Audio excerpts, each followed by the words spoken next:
Fespaco tako mwan kontona kuncera Burkina Faso lakan fait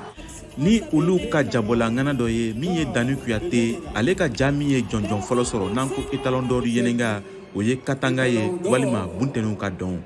Dani Kuyate ka jami ye sankorota soro ale bi cɛ dɔ ka mana le fɔ min sirilen do fanga ka minɔgɔ fɛ ni jonjonba sɔrɔbaga min ye sotigi Kuyate jabola ngana dɔ dencɛ ye ale b'a yira a ka ja kɔnɔ cogo min na fanga bɛ se ka ma hakili ɲagami porter les talons du Yenenga. Etalo yenenga jonjon tali kera nisondiya baye film bola bi ambe farafina be sanfɛ wa oye kunnawolo ye jamana ma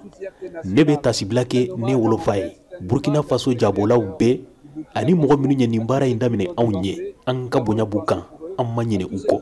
wa an bɛ waso n'u ye halisa an kan cɛsiri bawo n'an y'an cɛsiri laɲini bɛ sabati.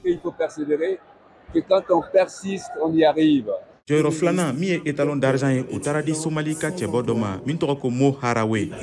jɔnjɔnba sabanan min ye étalon de bronze ye o taara di Zambienne muso dɔ ma min ye Rungano Niowi ye kabiri san 1997 ani 7 Burkina Faso tun ma jɔnjɔn sɔrɔ Cheikh Oumar Sissoko Mali ka jabola ŋana dɔ ale ko ale sɔnna ni kiritigɛbagaw ka sugandili ye ne tun b'a dɔn k'a fɔ ko Katanga wajibi tun bɛ ɲɔgɔnba nin fɛ.